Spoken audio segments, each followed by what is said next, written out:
They say sailing is fixing things in exotic places.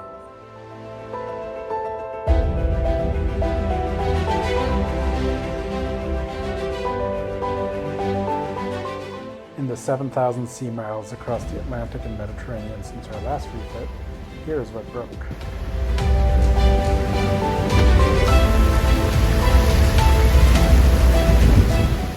Fortunately, Windrush is very polite and tends to keep it together until we get somewhere with parts.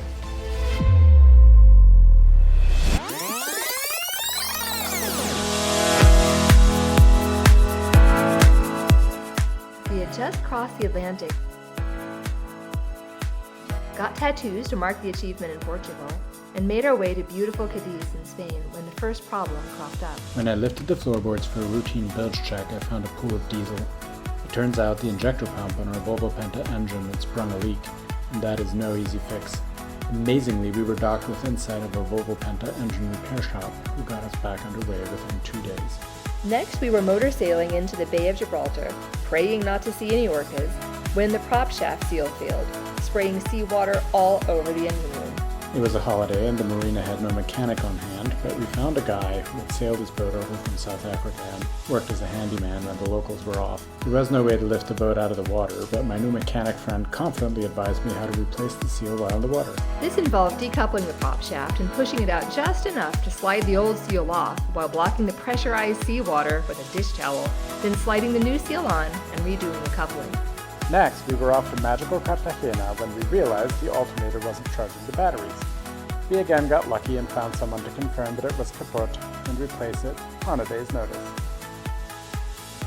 We were on a blissful February sail from Rome to the islands in the Bay of Napoli when we realized that one of the winches had seized. We managed with the other one until we got to the stunning island Procida, where we serviced the worst one, then took the rest apart and got them back working like new in beautiful coupling. Our Halloween sail to Tunisia offered the kind of fall weather that gives the Mediterranean a reputation.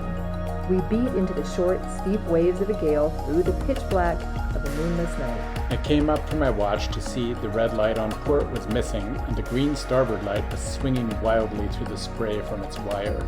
I clipped in and went to the bow to save the precious lamp from the maelstrom.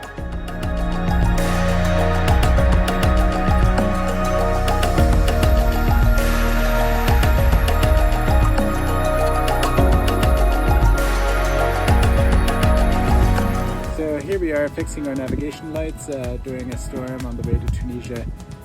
The waves breaking over the bow were too much and ripped one of our navigation lights clean off and damaged the other one, so we are now wiring the new one in. After a winter of working on teak decks and other time-consuming maintenance jobs, I decided to take Windrush out a few miles to anchor on a sunny spring day. After running the windlass, I noticed the smell like rotten eggs coming up from the cabin.